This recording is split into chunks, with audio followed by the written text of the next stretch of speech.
My siblings cut me out of Christmas until they booked the mountain cabin I secretly inherited.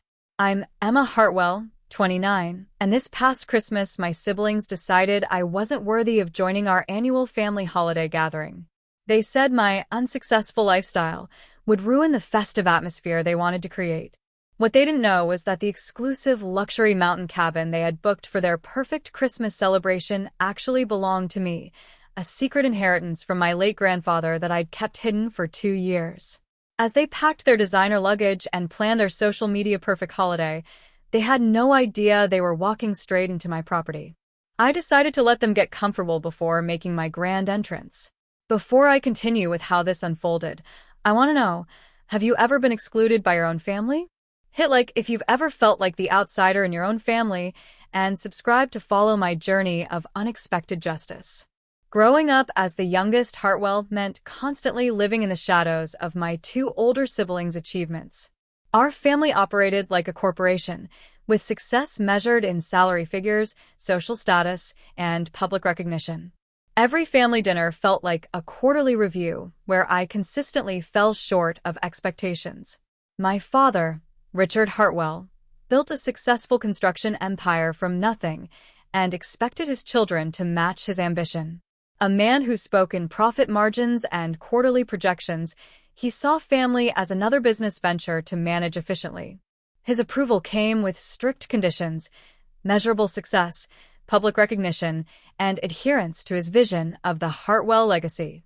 My mother, Catherine, was the perfect corporate wife who had traded her own dreams for the role of supporting my father's empire while maintaining our family's pristine public image. She specialized in passive-aggressive criticism delivered with a bright smile. Emma, sweetheart, when are you going to find a real career? This art therapy thing is more of a hobby, isn't it? My brother Marcus, 5 years older, was the golden child who followed perfectly in our father's footsteps. By 27, he was already a junior partner in Dad's construction company, married to Victoria, a successful real estate agent from another prominent local family. Their wedding was featured in the City magazine, and Mom never missed an opportunity to mention that Victoria's father owned 3 car dealerships. Then there was my sister Sophia, 3 years my senior, who had built a thriving marketing consultancy that specialized in luxury brands. She lived in a downtown penthouse, drove a BMW, and had recently gotten engaged to Dr. Andrew Chen, a successful plastic surgeon. Every family gathering included updates about Sophia's latest high-profile client or Andrew's expanding practice. And then there was me, Emma, the family disappointment who chose art therapy over business, who rented a small studio apartment instead of buying property, who drove a 10-year-old Honda instead of leasing luxury vehicles. I worked with children and teenagers who had experienced trauma, helping them process their emotions through creative expression. The work filled my soul but emptied my bank account, a fact my family never let me forget. You have so much potential, Emma, my father would say during our monthly family dinners. If you just apply yourself to something practical, something profitable, you could actually make something of yourself. Family gatherings were exercises in endurance. I remember Marcus's promotion celebration dinner when I tried to share that I'd been accepted into an advanced certification program for trauma-informed art therapy. Before I could finish explaining the achievement, Sophia interrupted to announce her engagement, and the conversation immediately shifted to wedding planning and Andrew's impressive credentials. Finally, something worth celebrating, my mother had said, raising her wine glass as if my news had never been spoken. The only person who ever understood me was my grandfather, Thomas Hartwell, my father's father and the original founder of what became the family construction empire. Unlike my father, Grandpa Thomas never lost his appreciation for beauty, creativity, and emotional connection. In his cozy cabin filled with his oil paintings and woodworking projects, I found the acceptance that eluded me at home.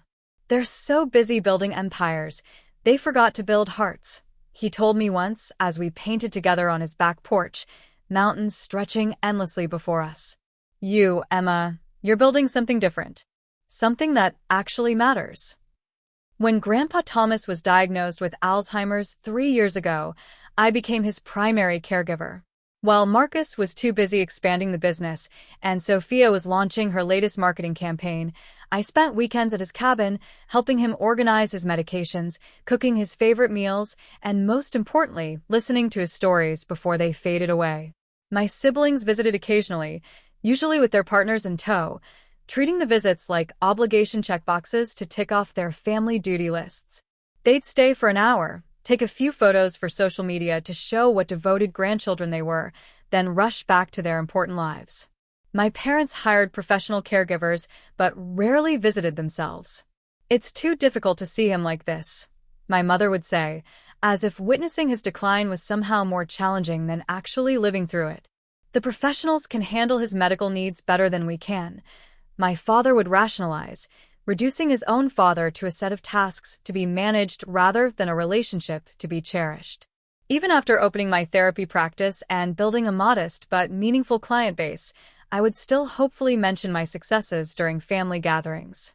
"We helped a teenage girl work through her anxiety using art therapy," I'd say, only to receive responses like, "That's nice, dear, but have you thought about when you'll start making real money?" from my mother. After particularly brutal family dinners, I'd drive home in tears, calling Grandpa Thomas to decompress. He was often the only one who celebrated my victories and comforted my defeats. When he passed away last year, I felt completely alone in my family for the first time.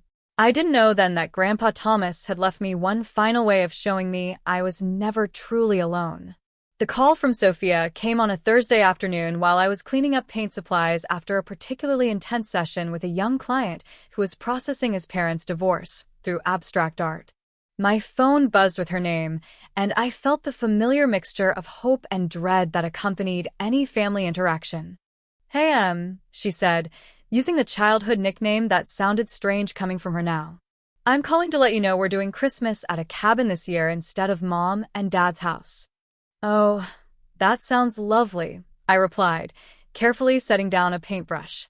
"Where are we going? Please tell me it's somewhere with actual snow this time." The pause that followed lasted just a beat too long. "Well, that's actually why I'm calling," Sophia continued, her voice taking on that carefully modulated tone she used with difficult clients. "Marcus and I have been talking with Mom and Dad, and we think it might be better if you sit this Christmas out." My hand froze midair, a tube of acrylic paint suspended between my fingers and the supply cabinet. "What do you mean, sit it out?" She sighed dramatically. "Look, Emma, these holidays are supposed to be celebrations, and lately you've been bringing down the energy with all your talk about struggling to pay rent and your therapy practice barely breaking even. Marcus mentioned that last Christmas you spent most of dinner talking about your difficult clients instead of celebrating family achievements." The paint tube slipped from my fingers, landing with a soft thud on the studio floor. "You're uninviting me from Christmas?" "Don't be so dramatic," Sophia said quickly. "We're just suggesting maybe you take this year to focus on getting your life together. Maybe work on building your business or consider transitioning to something more stable. You know Andrew has connections in the healthcare field if you want to explore more lucrative therapy options." Her voice brightened artificially. "We found this amazing mountain cabin in Aspen. Super exclusive, costs a fortune, but Dad says we deserve it after the year we've all had. Marcus just closed the biggest commercial deal in company history, and my marketing firm landed 3 new luxury accounts." "The year you've all had," I echoed numbly. "What about the year I've had? I lost Grandpa too, you know. I was there with him every weekend until the end." "See, this is exactly what we mean." Sophia's voice took on that patronizing tone she'd perfected in her corporate dealings. "You always make everything so heavy and emotional. Anyway, I should go. I have a client presentation in 10 minutes. Love you." She hung up before I could respond, leaving me standing in the middle of my art therapy studio, surrounded by colorful expressions of healing, while I couldn't even process my own hurt. That night, I cried until my eyes were swollen and raw. I called my best friend Maya, who came over immediately with wine and righteous indignation. "They did what?" she practically shouted when I explained the situation. "Your own family uninvited you from Christmas? That's not just cruel, Emma. That's emotional abandonment." "Maybe they're right," I said quietly, curling up on my couch with my knees to my chest. Maybe I do bring down the mood. I'm not successful like them. I can barely afford the studio space most months. Maya grabbed my hands firmly. Stop it right now. You built a therapy practice from nothing. You're literally healing children who have experienced trauma. You were the only one who showed up for your grandfather when he needed family most. The problem isn't you, Emma. It's their twisted definition of success. I nodded but couldn't quite believe it. 30 years of conditioning don't disappear overnight. 3 days later, I was having coffee with Dr. Jennifer Walsh, my clinical supervisor and mentor, who had become something of a surrogate family member over the past few years. Her expression grew increasingly concerned as I described the family situation. Emma, she said gently, sliding her tablet across the table to me. I think you should see this. On the screen was Sophia's Instagram account, which I rarely checked anymore. Her latest post showed a screenshot of a group chat conversation about Christmas planning, complete with laughing emojis and excited comments about their exclusive family getaway. The rental confirmation was clearly visible in the screenshot. Hartwell Family Christmas Retreat, Aspen Mountain Luxury Cabin, December 23rd to 30th. The address was partially visible, 847 Pine Ridge Lane, Aspen, Colorado. I handed the tablet back to Dr. Walsh, my hands trembling slightly. Thanks for showing me, I guess. Though I'm not sure why I needed to see how excited they are about excluding me. I showed you because something seemed familiar about that address, she said carefully. Emma, didn't your grandfather have a cabin in Aspen? My heart stopped. Yes, but it was sold after he died. The estate lawyer said it would be handled with the rest of his assets. Are you certain about that? Dr. Walsh asked gently. Because if I remember correctly from our conversations about settling his affairs, you mentioned that some paperwork was still being processed. That afternoon, I rushed home and frantically searched through the box of documents I'd received from Grandpa Thomas's estate attorney, Mr. Harrison. I'd honestly been too grief-stricken to examine everything thoroughly when he'd first given them to me 18 months ago. Buried beneath insurance policies and stock certificates, I found a manila envelope with my name written in Grandpa Thomas's distinctive handwriting. Inside was a property deed for 847 Pine Ridge Lane, Aspen, Colorado, dated 2 years before his death and officially transferred to me. Also in the envelope was a letter. My dearest Emma, if you're reading this, it means I'm gone and you've finally discovered what I've kept secret for the past 2 years. This cabin isn't just a piece of property. It's my statement that I see your worth even when the rest of our family seems blind to it. I bought this cabin 40 years ago as a retreat from the business world, a place where I could paint and create without judgment. It's where I found peace, and I want it to be where you find your strength. Your father doesn't know I transferred ownership to you. Your siblings assume it will be sold and proceeds divided. But this is mine to give, and I'm giving it to you because you're the only one who understands that success isn't just about money. It's about making a difference in people's lives. There's one condition. Don't tell them immediately. Wait until you're ready to stand before them, not as someone seeking their approval, but as someone offering grace from a position of strength. The cabin has been a successful vacation rental for years. I've arranged for a management company to continue handling bookings under my estate's name, so your ownership remains private until you're ready to reveal it. Use this time to build your confidence, your practice, and your understanding of your own worth. When you're ready to face them as the remarkable woman I know you are, this cabin will be your foundation. With endless love and absolute faith in you. Grandpa Thomas. P.S. Check the art studio I built in the loft. I left you some supplies and canvases. Create something beautiful, my dear. I sat on my apartment floor, crying and laughing simultaneously. My family had excluded me from Christmas, only to unknowingly book my property for their celebration. The universe, it seemed, had a sense of humor as profound as Grandpa Thomas's love for me. The next day, I called Mr. Harrison to confirm the legal details. Yes, Miss Hartwell, he said in his gravelly voice. Your grandfather was very specific about his wishes. The cabin transfer was completed 2 years before his death, completely legally binding. The management company has been handling all rental arrangements, and your name doesn't appear on any public listings. So, they have no idea who actually owns the property? I asked, still processing the magnitude of the situation. None whatsoever. All communications go through the estate's management company. Your grandfather wanted to give you time to decide when and how to reveal your ownership. I thanked him and hung up, then sat in stunned silence in my studio. The situation was almost too perfectly ironic to be real. My family had excluded me from Christmas, only to unknowingly choose my property as their venue for celebration. What would Grandpa Thomas want me to do with this opportunity?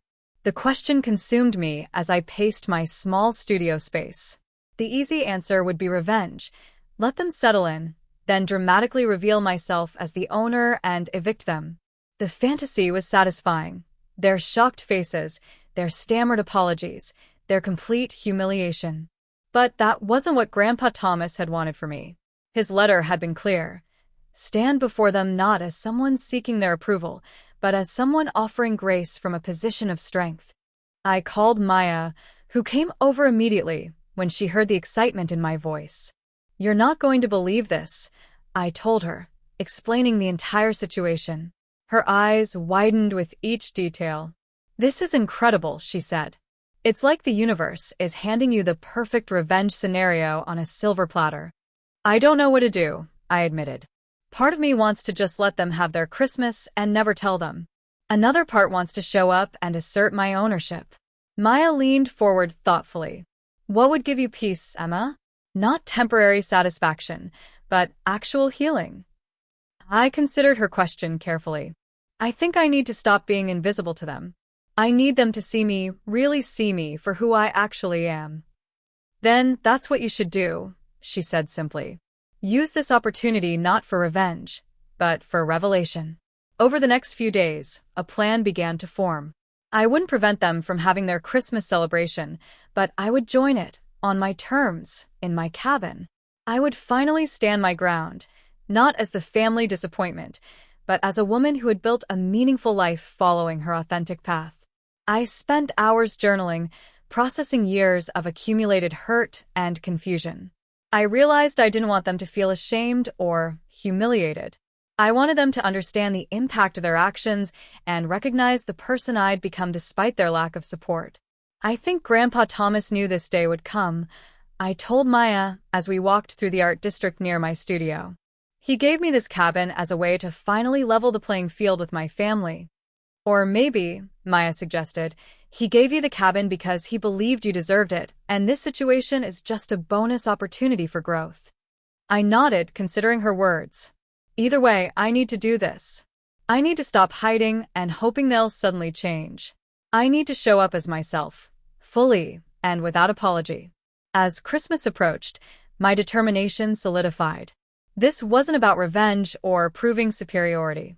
It was about claiming my place in my family, not by conforming to their expectations, but by demonstrating the strength I'd found in being authentically myself. With 1 week until Christmas, I informed my therapy practice coordinator that I'd be taking time off. "I have some important family business to handle," I explained, the words feeling both foreign and empowering. "About time," she replied with a knowing smile. "Take all the time you need, Emma. We'll manage things here." I scheduled an emergency session with Dr. Walsh to ensure my emotional state was stable before confronting my family.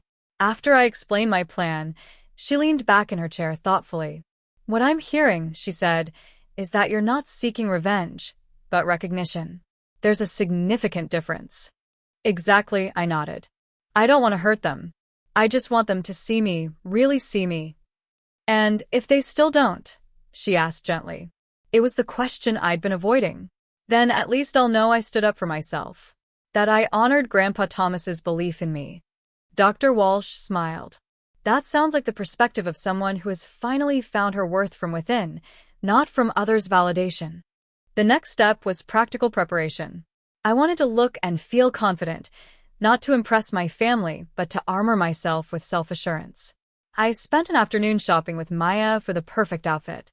"You need something that says, 'I own this place,'" Maya joked as we browsed through boutiques. "Literally and figuratively. We eventually found it, a deep green sweater that brought out my eyes, paired with well-fitted jeans and the silver pendant necklace Grandpa Thomas had given me for my college graduation, the only jewelry he'd specifically left to me in his will. Perfect, Maya declared when I tried on the complete outfit. You look powerful, but not like you're trying too hard.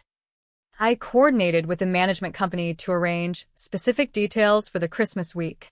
The cabin would be stocked with holiday groceries and decorations as usual, but I requested some personal touches, fresh evergreen arrangements like Grandpa Thomas had always preferred, his favorite Christmas cookies from the local Aspen bakery, and selected photos of him placed meaningfully throughout the cabin. I'll be arriving the day before the guests, I informed Claire, my account manager. I'd like to prepare the cabin personally. Of course, Miss Hartwell. It's your property. Her words sent a thrill through me. My property. My decision. My terms. In the days leading up to Christmas, I practiced what I wanted to say.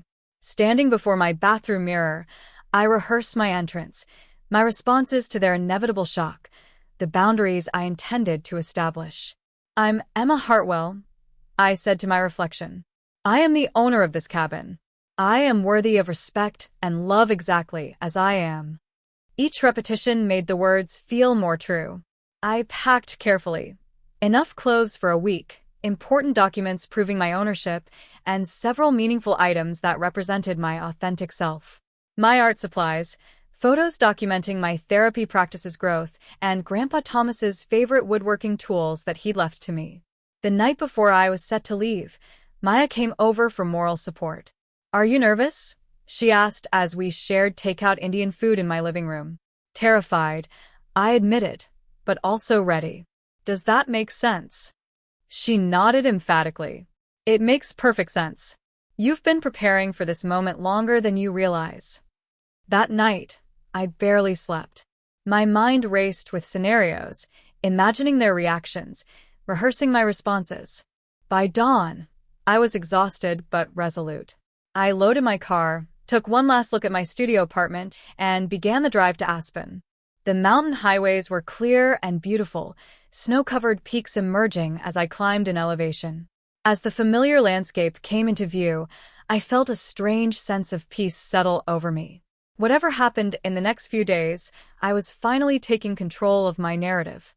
I arrived at the cabin by mid-afternoon, using my key to enter what truly was my home. The management company had prepared everything perfectly. The cabin was immaculate, smelling of pine and cinnamon. Fresh evergreen arrangements adorned various surfaces, and Grandpa Thomas's favorite Christmas cookies were arranged on a platter in the kitchen. I walked through each room slowly, touching furniture, adjusting photos, claiming the space as mine. In the art studio loft, I found the supplies and canvases Grandpa Thomas had mentioned, along with several of his unfinished paintings.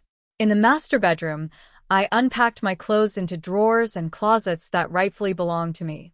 On the bedside table, I placed a photo of Grandpa Thomas and me from the last Christmas we'd spent together, positioning it so it would be the first thing I saw each morning. I'm doing this, Grandpa, I whispered to his smiling image. I'm finally standing up for myself. As evening approached, I sat by the fireplace watching snow fall gently outside the picture windows, mentally preparing for tomorrow's confrontation. My family would arrive expecting a luxury rental and a week of celebration without the family disappointment to dampen their mood.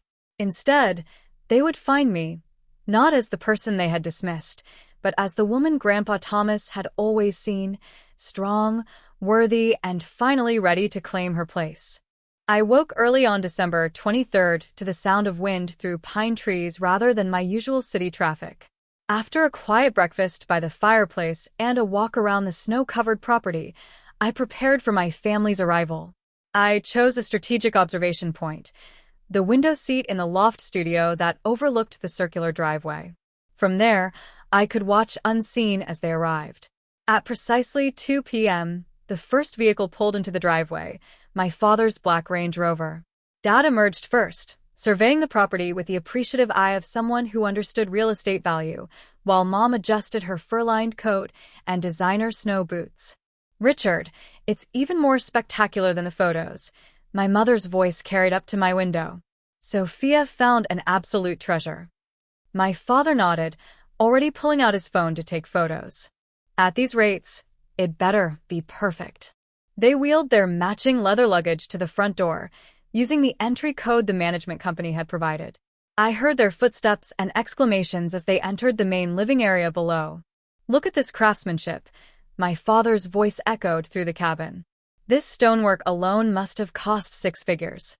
15 minutes later, Marcus and Victoria arrived in their silver BMW SUV, followed immediately by Sophia and Andrew in a white Mercedes convertible, apparently undeterred by the snowy conditions. Marcus parked and immediately began taking photos of the cabin's exterior. "This will look great on the company's Instagram," he said to Victoria. "Executive retreat vibes." Victoria seemed more focused on the snow conditions. "I hope the roads stay clear. I don't want to be stuck up here if the weather gets worse." Sophia was already posing in front of the cabin for selfies, her designer ski outfit perfectly coordinated. "Hello, content gold mine," she sang to herself. "My followers are going to absolutely die over this luxury Christmas series." Within an hour, they had all entered the cabin and begun exploring. I moved silently from my loft position to various vantage points, listening to their conversations below. "I'm taking the master suite," my father announced, as if it were his natural right. "There's a gorgeous room on the second floor with mountain views," Marcus called out. "Victoria and I will take that one." "Is there good lighting in the East Wing bedrooms?" Sophia asked. "I need perfect natural light for my Christmas morning skincare routine video." They continued claiming spaces, exploring rooms, and making comments about the furnishings and amenities. Not once did anyone mention my absence or express any regret about my missing presence. "Who collected all these art supplies in the loft?" My mother's voice drifted up from below. "It's a bit cluttered, isn't it?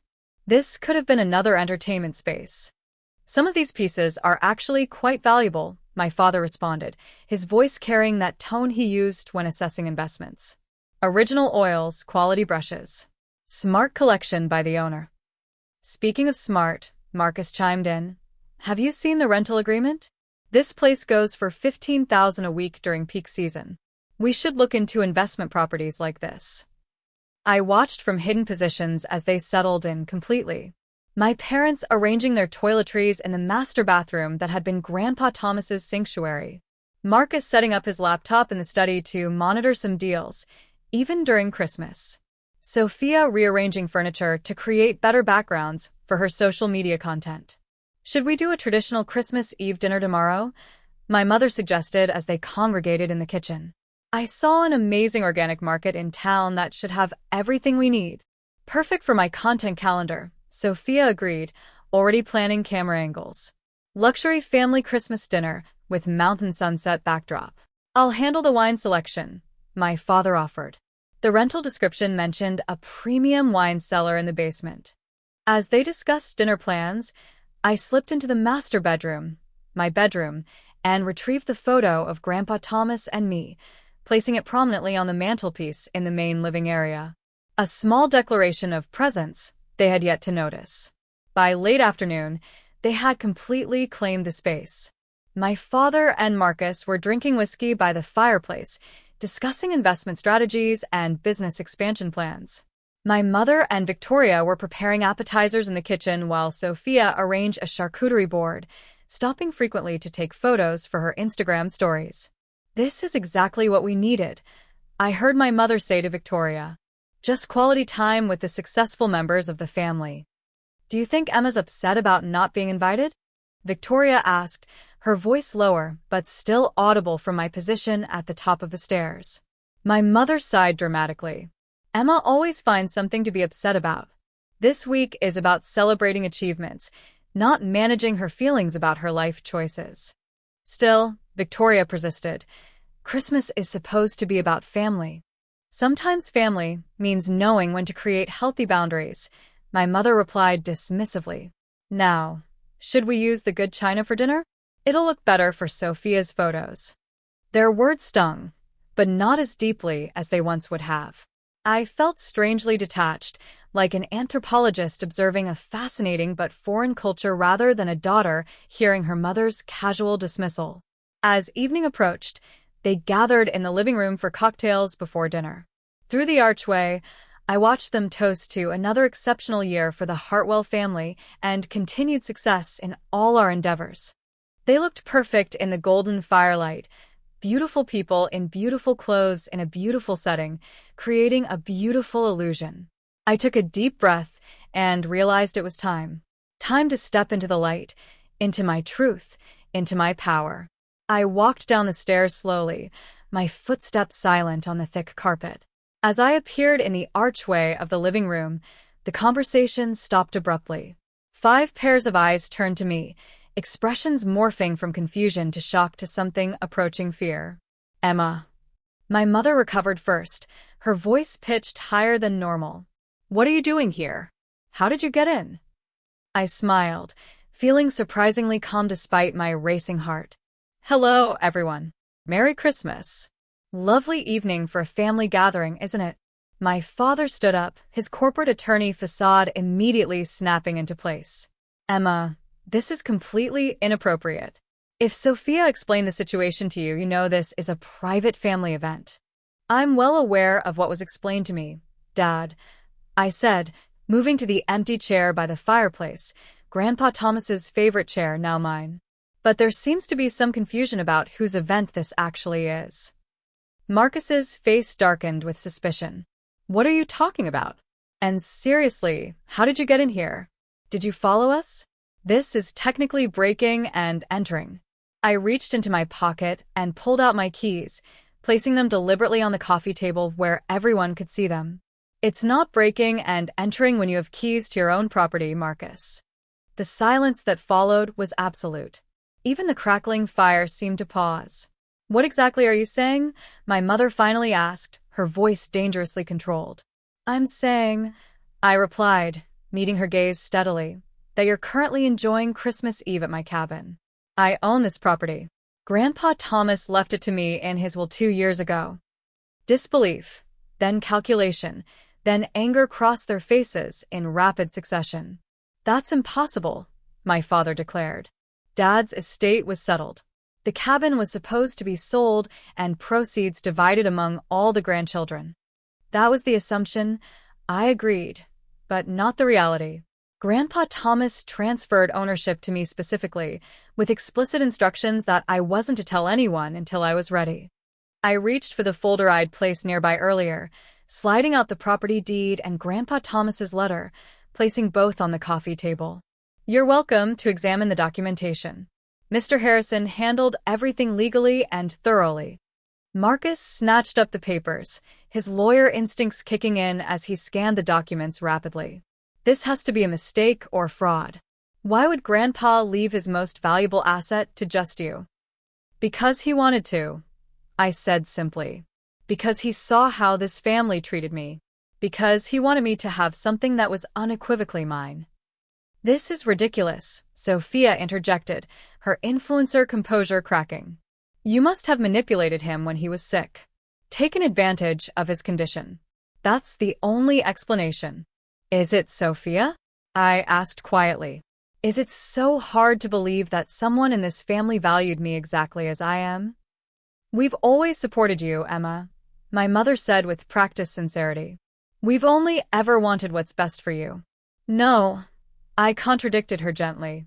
You've wanted what you think would be best for the family image. There's a difference. My father, ever the pragmatist, was already shifting strategies. Well, this is certainly unexpected, but it's wonderful news. Emma, a property owner. I always knew you had it in you to build something substantial. Did you? I asked, genuinely curious. Because from where I've been sitting for the past 29 years, you've made it very clear that you thought I was wasting my life. That's not fair, he protested, but his eyes slid away from mine. Actually, I think it's perfectly fair, I countered. Just like it was fair to exclude me from Christmas because I apparently bring down the mood with my unsuccessful lifestyle. Victoria, who had remained silent until now, looked genuinely uncomfortable. I told them it felt wrong to exclude you, she said quietly. For what it's worth. Thank you, Victoria, I acknowledged. I genuinely appreciate that. So what now? Marcus demanded, tossing the deed back onto the coffee table. You show up to gloat and kick us out? Is that the grand plan? Revenge for not being invited? No, Marcus. That's what you might do, but it's not what I'm doing. I took a deep breath. I'm not asking you to leave. This Christmas celebration can continue exactly as planned. I'm simply joining it, in my cabin on my terms. My mother's carefully maintained composure began to fracture. You can't be serious. After everything, you expect us to just, what? Pretend this ambush didn't happen. I don't expect you to pretend anything, I replied. I expect you to acknowledge the truth about this cabin, about how you've treated me, about the family dynamics we've all been perpetuating for years. No more pretending. That's all I'm asking. Sophia, ever the opportunist, suddenly brightened. This is actually amazing for content. My followers would eat up this story. Surprise Christmas reunion at my sister's secret mountain inheritance. We could do a whole series about family reconciliation. No, Sophia, I said firmly. This isn't content. This is my life. And I'm not interested in being a prop in your curated brand. Her face fell. I was just trying to find a positive angle. The positive angle, I explained, would be genuinely reconnecting as a family without cameras, without performance metrics, without constant calculation of how everything affects your image. My father, reverting to negotiation mode, leaned forward. Let's all take a step back. Clearly, there have been misunderstandings on all sides. But we're family and families work through these challenges. Emma, you have every right to feel hurt about the Christmas invitation situation. Perhaps we were too hasty in our decision. This isn't just about Christmas, Dad. This is about 30 years of conditional love and impossible standards. This is about being treated as less valuable because I chose a different definition of success than the one you created. We've always loved you, my mother interjected, her voice wavering between defensiveness and hurt. I believe you have, I conceded. But you haven't respected me. Love and respect are different things. The conversation continued deep into the night. Sometimes heated, sometimes tearful, occasionally even productive. Old wounds were exposed, painful truths acknowledged, long-held assumptions challenged. Marcus remained largely defensive, struggling to reconcile his worldview with evidence of his dismissive treatment of me. Sophia fluctuated between genuine moments of connection and opportunistic thinking about how to spin the situation. My parents oscillated between denial and glimpses of real understanding. Around midnight, as emotional exhaustion began to take its toll on everyone, I stood up from the fireplace. It's late, and this is a lot to process, I said. You all know where your rooms are, though I should mention that the master suite is actually mine. I smiled slightly at my parents' expressions. But you're welcome to use it this week. I'll take one of the guest rooms. As I turned to leave, my father called after me. Emma, wait. I need to ask. Why did you let us come here? Why not just cancel the reservation when you realized it was us? I considered his question carefully. Because Grandpa Thomas didn't give me this cabin as a weapon. He gave it to me as a foundation, a place to stand firmly and speak my truth. That's what I'm doing. As I climbed the stairs to my chosen bedroom, I heard them continue talking below, their voices more subdued and thoughtful than I could remember hearing in years. Whatever happened next, something fundamental had shifted. For the first time in my life, I was truly visible to my family. And that visibility had come not from contorting myself to fit their expectations, but from standing firmly in my own truth. Grandpa Thomas would have been proud.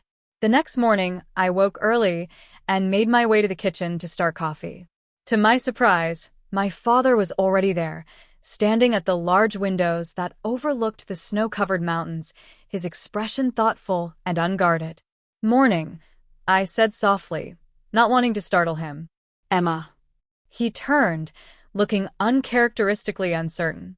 I couldn't sleep much last night. That makes two of us, I admitted, moving to prepare the coffee maker.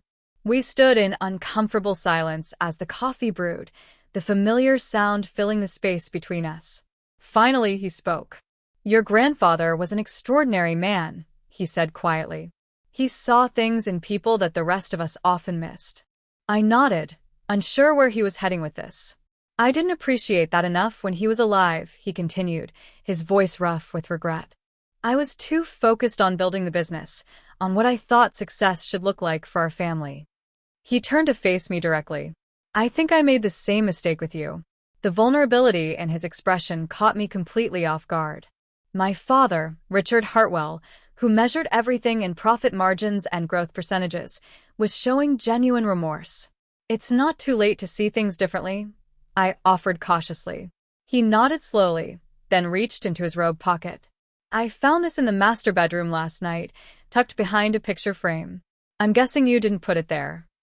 He handed me a small envelope with my name written in Grandpa Thomas's distinctive handwriting. My heart raced as I recognized the paper. I didn't, I said, confused. I had no idea this was here. The envelope contained a short note from Grandpa Thomas, dated just weeks before his death. Dearest Emma, if you're reading this, you've finally claimed your place in this cabin and in your life. There are similar letters hidden throughout this house for each family member, places only they would naturally look. My final attempt at healing a family I've loved imperfectly. Richard will find his in the workshop where he used to watch me build furniture as a boy. Catherine's is with her reflection where she prepares for the world each day. Marcus's is where ambition meets rest, and Sophia's is where image meets reality. Let them discover their letters in their own time. Your job isn't to fix this family, it's to be authentically yourself within it, with eternal love and unwavering faith in you. Grandpa Thomas.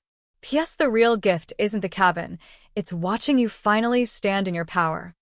I looked up at my father, tears blurring my vision. He left letters for everyone. He did, Dad confirmed, his voice thick with emotion. Mine was in his old woodworking shop in the basement. I went down there last night when I couldn't sleep, just remembering. What did yours say? I asked, then quickly added, if you want to share. He was quiet for a long moment, staring out at the mountains. It said that success without heart is hollow achievement. That he was proud of what I'd built professionally, but worried about what I'd sacrificed personally to build it. His eyes met mine. He told me to really see you, not for who I wanted you to be, but for who you actually are. By mid-morning, the rest of the family had gathered in the living room. The atmosphere was markedly different from the previous evening, subdued, reflective, tentative. My mother had found her letter tucked behind the mirror in the master bathroom. Marcus discovered his in the desk drawer of the study. Sophia's was hidden in the vintage vanity in her chosen bedroom. Thomas always was playing chess while the rest of us were playing checkers, my mother said, her usually perfect makeup not quite concealing the evidence of tears. Even from beyond, he's orchestrating family interventions. I'd like to share something with all of you, I said, taking a deep breath. Something I've never really explained because I didn't think you'd understand or value it. I told them about my art therapy practice, not as the struggling business they assumed it was, but as the meaningful work it had become. I shared stories about helping children process divorce through painting, teenagers work through anxiety using sculpture, elderly clients rediscover joy through creative expression. I described the reading program I developed for underprivileged kids, the community art workshops that brought isolated neighbors together, the way my small practice had become a healing hub for people who couldn't afford traditional therapy. I'm not wealthy by your standards, I concluded. I'll probably never own multiple properties or drive luxury cars. But I've built something that matters, something that changes lives every single day. That's my definition of success. The conversation that followed was unlike any we'd ever had as a family. For perhaps the first time, we spoke honestly about expectations and disappointments, about the difference between achievement and fulfillment, about the ways we'd all been performing roles instead of being authentic. Marcus admitted to the pressure he felt to maintain his image of success. Some days I envy your freedom, Emma. My life looks impressive from the outside, but most of the time it's just exhausting. I can't remember the last time I did something just because I wanted to, not because it would advance my career. Sophia revealed that her social media empire was built on credit cards and borrowed money. I'm probably 3 months away from financial disaster, she confessed, but I can't let anyone see that. The brand has to look perfect even when I'm falling apart inside. My mother spoke about her own mother's impossible standards, the generational pattern of measuring worth through others' approval. I thought I was helping you by pushing you toward conventional success. I didn't realize I was repeating the same patterns that made me feel inadequate my entire childhood. My father talked about building his business empire to prove his worth to his own father, only to realize too late that Grandpa Thomas had already been proud of him. I spent so many years trying to impress him that I forgot to just be with him. With any of you. Not everything was resolved in that conversation, or even during that week. Old patterns don't disappear overnight. Marcus still occasionally made comments about my limited earning potential. Sophia couldn't completely resist turning some moments into content opportunities. My parents slipped back into their familiar roles of judgment and control when their guard was down. But something fundamental had shifted. We were finally seeing each other, imperfectly, incompletely, but genuinely. On Christmas morning, we gathered around the tree Grandpa Thomas had set up in his studio loft, a tradition I discovered in one of his journals. As we exchanged gifts, I noticed how different we looked from the perfect family portrait my mother had always tried to create. Marcus was wearing a paint-splattered sweatshirt from when he'd helped me set up an easel the day before. Sophia's phone remained face down on the table, ignored for the first time in years. My parents sat close together on the couch, holding hands like they hadn't done since I was a child. "I've been thinking," my father said as we watched snow fall outside the picture windows. "This cabin is too special to be just a rental property most of the year." I tensed, wondering if he was about to suggest I sell it or turn it over to the family business. "It should be a family retreat," he continued, "a place where we can all come together regularly throughout the year. If you're willing, Emma, I'd like to discuss ways the family could help you maintain it for that purpose, not as a business investment, but as an investment in us." "I'd like that," I said, surprised by how much I meant it. 1 year later, we held another Christmas at the cabin. This time, the invitation explicitly included everyone, and the planning involved all of us equally. The dynamics weren't perfect. We were still the Hartwells, after all, with our complicated history and ingrained patterns. But we were trying, and that effort itself was a form of love I'd never experienced from my family before. The cabin that Grandpa Thomas left me had indeed become my foundation, not just financially, but emotionally. It gave me the security to stand firm in who I was, to offer connection without requiring their approval, to love my family without being diminished by them. My art therapy practice had grown into a small clinic with 2 other therapists, funded partly by the cabin's rental income during off-seasons. Marcus had left the family construction business to start a nonprofit focused on affordable housing. Sophia had scaled back her social media presence to focus on authentic lifestyle content that actually reflected her values. My parents had started attending family therapy together, working to break generational patterns of conditional love. On the last night of that second Christmas, I stood alone on the deck after everyone had gone to bed, looking out at the star-filled mountain sky. I felt Grandpa Thomas's presence beside me as clearly as if he were standing there. "Thank you," I whispered to the crisp night air, not just for the cabin, but for seeing who I could become when I finally stood in my truth. The mountain wind seemed to wrap around me like an embrace, carrying the whispered response I needed to hear. "I always saw you, Emma. I'm just glad you finally see yourself." What would you do if you found yourself in Emma's situation? Would you have revealed yourself immediately, or would you have waited like she did? Have you ever had to stand up to family members who couldn't see your true worth? Share your thoughts in the comments below. If this story resonated with you, please like and subscribe, and share it with someone who might need to hear that standing in your truth is always worth it, even when it's terrifying. Thank you for joining me on this journey, and remember, sometimes the greatest inheritance isn't what we're given, but what we discover about ourselves when we finally stop seeking others' approval and start honoring our own worth.